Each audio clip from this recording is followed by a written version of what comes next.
두 사람이 있습니다. 왼쪽에 있는 사람은 인생의 굴곡이 없는 평탄한 길을 걸어온 사람입니다.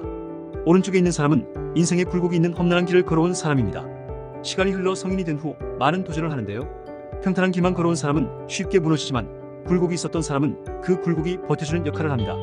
젊어서 고생은 사서도 한다. 젊었을 때의 고생은 나중에 나이가 들면 귀중한 경험이 되고 어려움을 극복하면서 많은 것들을 배우기에 젊어서 고생은 사서도 한다고 말합니다. 이 속담과 관련하여 공감하는 분들도 있을 것이고 요즘 정서랑 맞지 않다며 공감하지 못하는 분들도 있을 것입니다.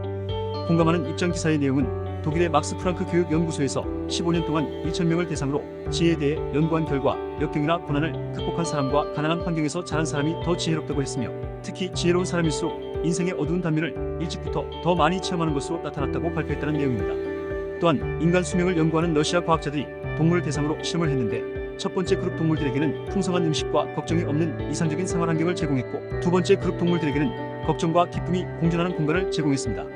먹이를 얻기 위해서는 노력이 필요했으며 맹수가 있어서 가끔 습격을 받았습니다. 그래서 항상 긴장의 끈을 놓을 수가 없었습니다. 두 집단의 연구 결과 편안한 환경에서 살던 동물들이 훨씬 먼저 병들어 죽어갔으며 약간의 긴장과 노력이 건강과 장수를 보장한다고 했습니다. 이를 근거로 고난은 역경이 아니라 축복이며 젊은 시절의 고난은 인생의 소중한 자산이라는 말을 하는 것입니다.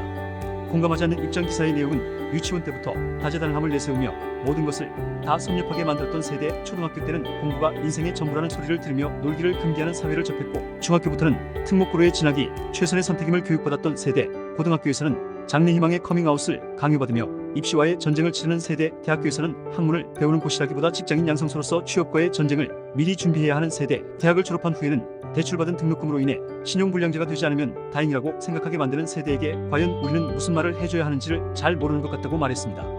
그러면서 젊어서 고생은 사서도 한다.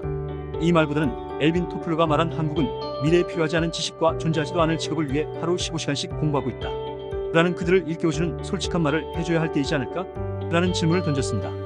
또한 다른 기사에는 야생 고릴라 55년 동안 장기 추적 조사 결과 어려서 역경을 경험한 대체 어른 돼서도 힘든 삶을 산다면서 어려서 고생은 사서 한다는 말은 과학적으로는 헛소리라고 했습니다. 작은 깨달은 부분은 젊었을 때의 고생은 나중에 나이가 먹으면 귀중한 경험이 되고 어려움을 극복하면서 많은 것들을 배우기에 도움이 된다고 생각합니다. 물론 굴곡 없는 평탄한 인생을 살아도 어려움을 극복할 수 있는 힘이 있을 수 있습니다. 하지만 우리가 사는 인생은 평생 다양한 고통을 수반하기 때문에 젊어서 고생은 사서도 한다는 마인드로 살아야지 더욱 인생이 성숙해지고 지혜로워질 수 있다고 생각합니다. 여러분은 어떻게 생각하시나요? 댓글로 의견 달아주세요.